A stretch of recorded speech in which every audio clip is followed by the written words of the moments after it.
No DQ Galaxy. We are live with a recap of AEW Dynamite Title Tuesday. I also caught the first hour of WWE NXT, so I will give my brief thoughts on that before we get into AEW Dynamite. Shout out to everybody watching this, whether it's live or on demand. I very much appreciate your viewership and support. Now, we opened NXT with the NXT champion Trick Williams. He had a verbal confrontation with Wes Lee. And then main event, Jey Uso showed up. The crowd in St. Louis, this smaller, intimate venue, they were chanting, "Whoop that trick," and "Yeet," back and forth. It was a fun little moment. We had Stephanie Vaquer make her first NXT appearance. She aligned herself with Julia against Roxanne Perez, the women's champion, and Cora Jade. And then we closed NXT with Randy Orton versus Javon Evans. Unfortunately, they tried to do a really cool RKO spot for the finish, but it was botched. And then Orton had to hit a regular one, but Orton raised Javon's hand after the match, gave him props. Not much else to say really about NXT. Let's get to Dynamite. Jeff Jarrett was on commentary. Taz had surgery, and there is a storyline that is playing up on Taz having surgery. More on that in just a few moments. Darby Allin came to the ring. He called out Brody King. They're having a match at WrestleDream, which is this Saturday. NoDQ.com will have live coverage. Oh, there is one thing I forgot to mention about NXT. I forgot. Obafemi lost the North American title to Tony D'Angelo. Easy for me to say. So there you go. Maybe Obafemi moves on to the world title at this point. Back to Dynamite. Brody King came out there. Darby had called him out. And Darby talked about their history, how they stayed in crackhead hotels on the independent scene. And then Darby went to AEW. And Darby said that it was him that went to Tony Khan to get Brody King hired. And now Brody King wants Darby's spot, which is the face of the company. That's news to me. I did not know Darby Allin was the face of AEW, but there you go. According to Darby, he's the face of the company. And Brody King responded by saying Darby has a death wish, brought up how Darby is planning this Mount Everest climb. And Brody said Darby needs somebody to save Darby from himself. Darby was ready to fight. Darby slapped Brody. Brody knocked down Darby. Darby had a rock. He fought back and he hit Brody King with this rock. Not the rock, just a rock. Security came out there, let them fight chants, and Brody was busted open. They tried, but this does feel like a very much thrown together match. I really don't care too much about it. They gave it a solid effort to get people invested, but yeah, I'm supposed to believe, oh, these two guys wrestled on the indie scene, so they have all this history, but it just feels like a thrown together match. I hate to say it. Should be really good, though, and Darby will have the hometown fans behind him. It'll have fun atmosphere. Anyways, backstage, Lance Archer and Jake Roberts were there, and then Don Callis announced that they were doing a talent exchange. So now Lance Archer is part of the Don Callis family, and Jake Roberts has a new person. More on that in just a few moments. Daniel Garcia arrived, who we haven't seen since All Out, and Renee Paquette wanted to know if he was going to address his status, but Garcia said he wanted to discuss it in front of the fans. We had our first match of the evening, which is unlike AEW, where the best wrestle, but it took them 20 minutes to wrestle.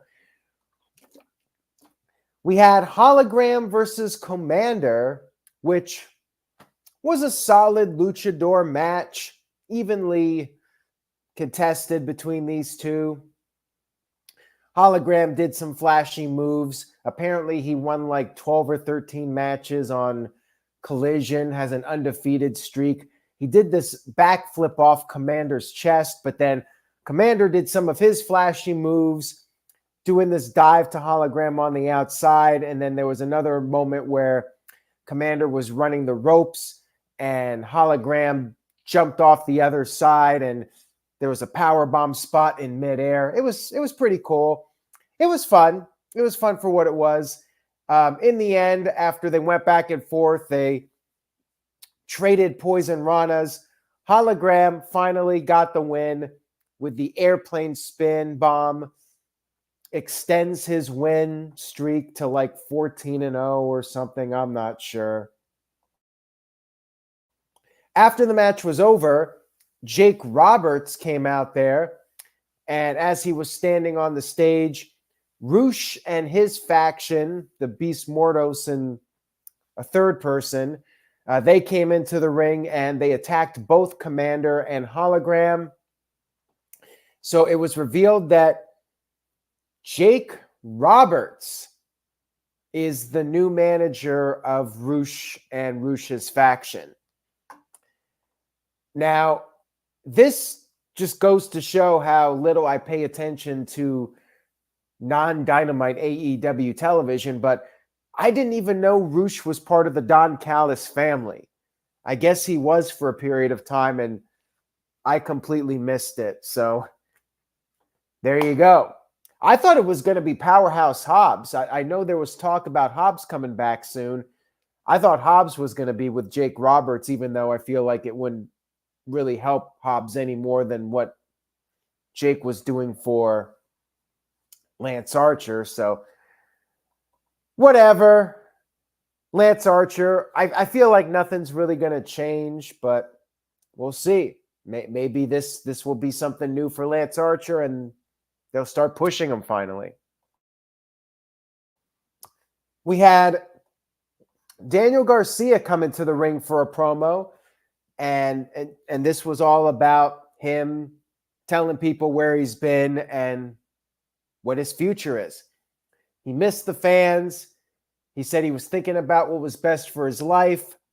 Now, he didn't mention WWE, but there's been rumors of him possibly going to WWE if his contract with AEW expired. But he said, since he's one of the best professional wrestlers in the world, he felt like he needed to stay where the best wrestle, and that's AEW. He is, in fact, staying with AEW, and he said that he is going to start changing things. He is going to win some gold. And he said that he's calling out all the champions. He said they aren't safe, and he's coming for what they got. Now, I thought it was a solid promo from Garcia. I definitely think he's better off in AEW. I like that he's a little bit more serious, not doing the dancing, but he needs some new music. That music is awful. That's the first change we need to see with Daniel Garcia. But he had a little bit of fire, and, I think he'll do well in AEW. We'll see with him. There was a video package for Swerve Strickland showing footage of him working out, and then there were also clips of MVP talking about Swerve. Swerve will be at WrestleDream. Will we see a little confrontation and maybe a certain muscular guy, former champion, will he show up at WrestleDream on Saturday? Time will tell on that one. We had Mercedes Moné cutting a promo to hype up her match with Emi Sakura for the TBS title, and she basically said everybody wants to jump on the Moné train. And Daniel Garcia was backstage, and He was high-fiving, meeting up with some of the members of the AEW locker room. And then we had, surprisingly, not one but two women's matches on this show. They beat out Raw. There you go. We had Saraya versus Nyla Rose versus Jamie Hayter versus Willow Nightingale. And women's champion Mariah May was on commentary. Britt Baker was supposed to be at the show, but she reportedly fell ill, so AEW changed up plans, came up with this four-way. Saraya was cheating. She went to the outside of the ring, and then later on, her and Harley Cameron were double teaming. Harley was in there since it was four-way match. It was no DQ. And Jamie Hayter managed to build up some momentum. She suplexed both Willow and Nyla Rose. And then Saraya tried to use a chair. Jamie Hayter ended up hitting Saraya with the chair. And then Harley went after Jamie. Jamie fought her off, but then Penelope Ford showed up and hit Jamie Hayter with a chair, taking her out of the match. Saraya and Harley tried to put Willow through a table, but Willow turned the tide. She put Saraya through the table with the DVD and then pinned. She stacked them just like Roman Reigns. She pinned Saraya and Harley at the same time, and she will get the title match against Mariah at WrestleDream. Now, after the match was over, there was a little confrontation on the stage. Mariah May ended up attacking Willow Nightingale with her championship. And there was another segment backstage where Mariah was cutting a promo, and then Willow came in and pounced her and got the final last laugh before the pay-per-view. By the way, predictions for WrestleDream. Wednesday night, 8 o'clock Eastern, 7 p.m. Pacific, which is the normal AEW time slot. Just wanted to remind people of that one. So backstage, Chris Jericho and the Learning Faction were talking to Rocky Romero, and I guess Jericho wants respect from Rocky Romero or else. Okay, whatever. I don't know what this storyline is about. Don't really care about Rocky Romero too much, so little to no interest in this one. We had Mercedes Moné, or actually skipping ahead here, let me go back. We had Jay White versus Cody. Not Cody Rhodes. I think his name was Cody Chung or something like that. It was basically an enhancement match. Jay White won relatively quickly. And then afterwards, we had him cut a promo on Hangman Page. He wants to beat Hangman, finish him once and for all, and then move on to become the AEW World Champion. And it was officially confirmed. Jay White versus Hangman Page, which should be a really good match, but doesn't feel like there's much build for this one. We're supposed to just go by their history, and that's enough. But yeah, I'm not really hyped up for the match, but I'm sure it'll be a really good one. Running theme of the show for WrestleDream. Hook cut a backstage promo, and he's looking for the punk ass that jumped his father Taz, and then Kip Sabian randomly bumped into him, denied that he did anything to Taz, and then Christian came over. Christian was looking for Sabian, asked if Hook had seen him. Hook said no, and then Christian talked about how he sympathized with Hook on the loss of his father. Basically just a segment to get these guys on TV. Didn't really elevate any storylines. Kill Switch, unfortunately, dealing with a medical issue, so he's out. Not sure what Christian's going to do other than maybe tease a cash-in of his not Money in the Bank contract. All right, so now we move on to Mercedes Moné versus Emi Sakura for the Women's Championship. Match was fine. You had some interference from Camille, and then Emi had to go after both of them.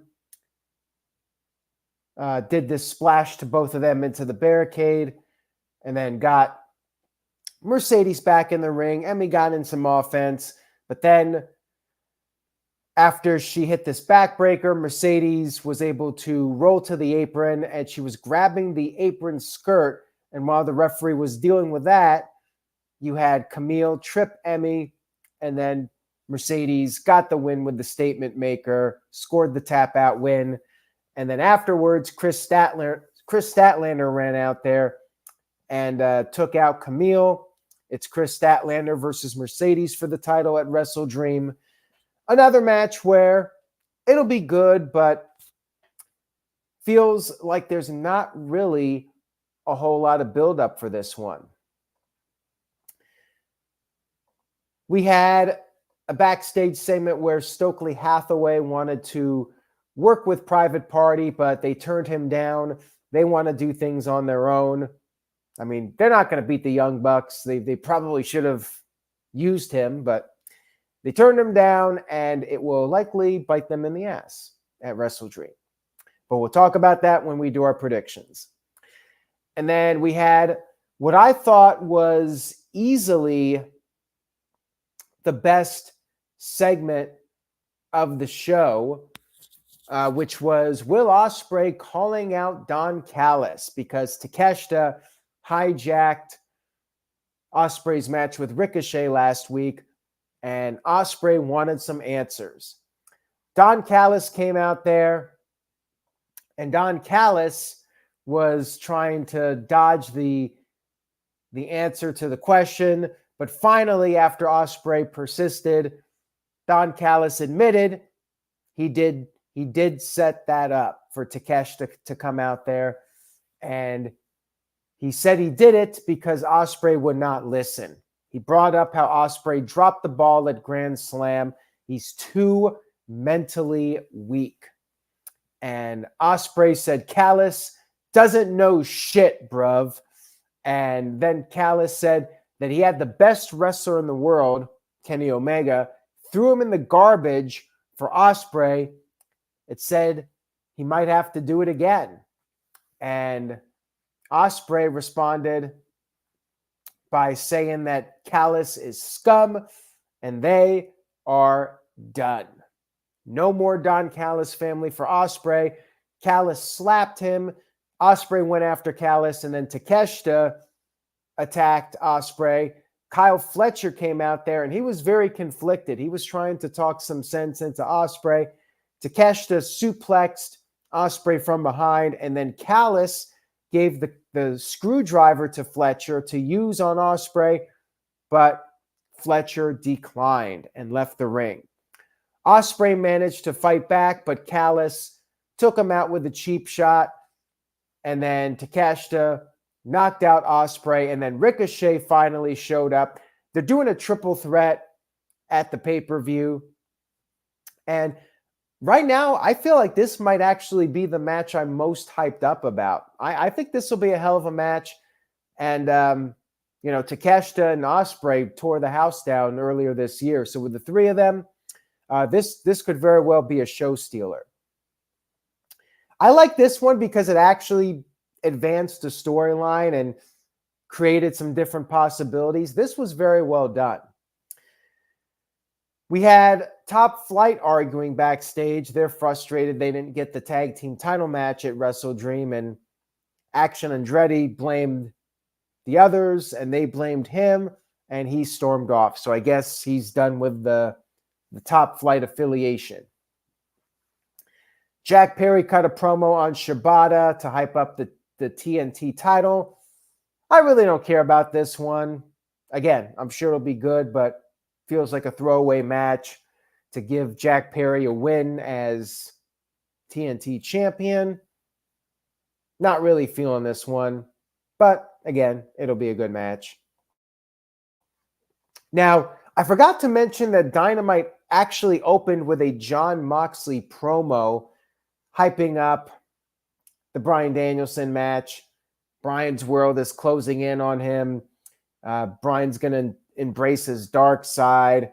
Moxley said he's going to be ready. He's got no choice but to do this. What he stands for is too powerful, and he hopes one day Bryan will understand that it had to be this way. I'm still wondering why the hell Moxley is so pissed off at Bryan Danielson. It still hasn't really been explained. And I'm hoping that at WrestleDream we'll have some sort of an explanation. I don't know. Anyways, Bryan Danielson and Wheeler Yuta versus Claudio and Pack. Claudio and Pack have no new music. It was fine. It's pretty generic, but better than some of the Def Rebel songs, I'll say that much. Not really high praise, though. Bryan had the final countdown, so I guess with the new TV deal, Bryan can use the final countdown on some random episode of Dynamite. Things quickly broke down, and then after Bryan and Yuta were working well together for a while, the tide turned. Claudio gave Bryan a neutralizer on the floor. Claudio and Pack worked over Yuta for a while. Bryan was eventually able to regroup and get the hot tag. He came in and he was doing very well, but then Jon Moxley and Marina Shafir showed up. Pack tagged in, hit the 450 on Bryan. Bryan was able to kick out, so Pack decided to go for the ring hammer to ring the bell. Yuta took it away, though. And Bryan took advantage of this, picked up the win over Pack via submission with the label lock. And then afterwards, Bryan went right after Jon Moxley. They fought backstage. And as this was happening, Wheeler Yuta got attacked by Claudio, Pack, and Marina. Claudio was using the hammer as a weapon. And then eventually Bryan and Moxley returned to the ring. Bryan took out Claudio and stood tall as Dynamite went off the air, which is interesting to me because Bryan got the last laugh here on the go-home show. No collision. So this was, in fact, the go-home show. There's no collision because the show's on Saturday. I guess Rampage, but yeah, I don't see anything really happening there. All in all, the show was all right. I don't think it was a great go-home show. WrestleDream, like every AEW pay-per-view, will probably be a great show. It's going to be high-quality wrestling, 4-hour pay-per-view. As far as the hype going in, it hasn't been great. It feels like a show that has been very thrown together. Very much feels like a B show, even though AEW does put in the effort when it comes to all these shows. Like I said, the real compelling segment on the show to me was the Ospreay and Callis segment. Everything else was just okay. Very mid, as MJF would say, very average. I bump it up a little bit because of the Ospreay segment. So with that, I give it a C+. It was decent. I know some people don't like that I'm critical of AEW, but I just feel like AEW pay-per-views are great, but I feel like they're not putting on stellar TV shows. They're just okay. They're definitely a step down from the peak of AEW going from like 2019 through 2022. It's just not the same. AEW just, as far as the TV shows go, it feels like a cold product right now. Spokane, Washington, they had like 2,000 people there. As good as the wrestling is, where the best wrestle, it's not drawing, and it's just not all that particularly compelling. I mean, NXT had a better vibe in that little small building in St. Louis, and maybe that's something AEW needs to do. Maybe they need to downsize for a bit and run some smaller venues. Some people thought that when they did the Texas residency for Collision, that they should do more stuff like that in the future, and that might be a good idea. It it needs a better vibe, and they need to shake things up creatively and change some things, because the shows, they're fine, but I feel like they're not going to be able to build up much momentum. Now, they got their TV deal, so at the end of the day, they'll be fine. AEW is going to be profitable. They're going to survive. I just hope they'll shake things up at some point. So that's it. Thank you all for tuning in tonight, and I will be back Wednesday night at 8 p.m. Eastern to give my predictions for WrestleDream. Like I said, should be a great pay-per-view. I just wish it had more hype going in, and it didn't feel like it was a card that was basically just thrown together with 2 weeks' notice. Take care, everybody. Have a great week. Stay safe out there. Follow NoDQ.com for the very latest. Say yes to NoDQ, and I will see you all next time.